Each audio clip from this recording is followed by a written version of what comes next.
வணக்கம் நண்பர்களே, தமிழ் ப்ளாசம் சேனலில் மீன் வறுவல் எப்படி செய்யுதுன்னு பார்க்கலாம். அதற்கு தேவையான பொருட்கள் 2 டீஸ்பூன் தனியா எடுத்துருக்கிறேன், 5 சின்ன வெங்காயம், பூண்டு 7 பல், 1 கிராம்பு, சோம்பு 1/4 டீஸ்பூனு, ஜீரகம் 1/4 டீஸ்பூனு, இஞ்சி தேவையான அளவு எடுத்துக்கலாம். எலுமிச்சம்பழம் 2 டீஸ்பூன் ஊற்றிக்கலாம்.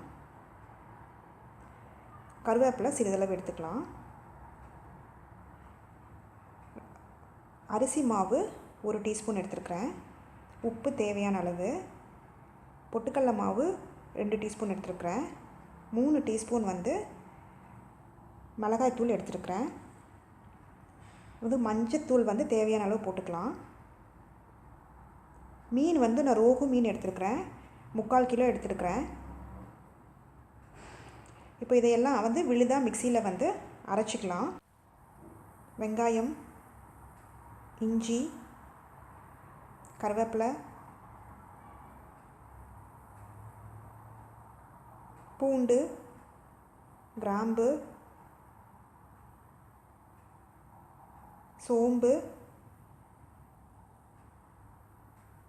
ஜீரகம் இதெல்லாம் நல்லா நைஸாக அரைச்சிக்கோங்க. நம்ம நைஸாக விழுதாக அரைச்சி எடுத்துக்கலாம். பாருங்கள், நைஸாக விழுதாக அரைச்சாச்சு. இந்த பேஸ்ட்டை ஊற்றிக்கலாம்.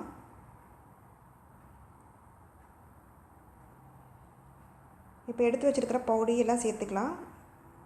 அரிசி மாவு 1 டீஸ்பூனு, 3 டீஸ்பூன் மிளகாய்த்தூள், 1/4 டீஸ்பூன் மஞ்சத்தூள், தனியாத்தூள் 2 டீஸ்பூன் சேர்த்துக்கிறோம். உப்பு தேவையான அளவு சேர்த்துக்கோங்க. இதெல்லாம் சேர்த்து நல்லா பிசைஞ்சிக்கலாம்.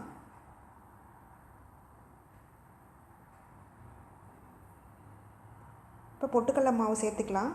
நான் 2 டீஸ்பூன் சொல்லியிருந்தேன். இதில் நம்ம கொஞ்சம் கொஞ்சமாக கலந்துக்கலாம். இப்போது எலுமிச்சம்பழம் ஜூஸ் 2 டீஸ்பூன் ஊற்றிக்கலாம். இதில் கொட்டை இருந்தால் எடுத்துருங்க.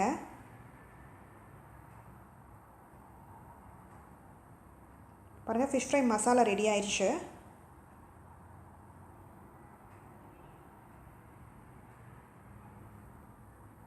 மீனில் இந்த ஃபிஷ் ஃப்ரை மசாலாவை தடவி நம்ம ஒரு 1/2 மணி நேரம் ஊற வச்சுக்கலாம்.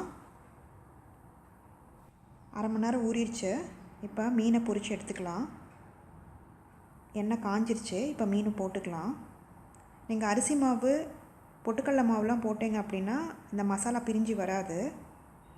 இது 1/2 மணி நேரம் ஊற வச்சது காரம் நல்லா மீனில் இறங்கணும் அப்படிங்கிறத ஊற வச்சுருக்கோம். உங்களுக்கு உடனே பொரிக்கணும் அப்படின்னா ஒரு 5 நிமிஷம் ஃப்ரிட்ஜில் வச்சுருங்க. மீனை வச்சுட்டு எடுத்து பொரிங்க. உங்களுக்கு அந்த காரமெல்லாம் இறங்கியிருக்கும், ப்ளஸ் நல்லா கிறிஸ்பியாகவும் வரும்.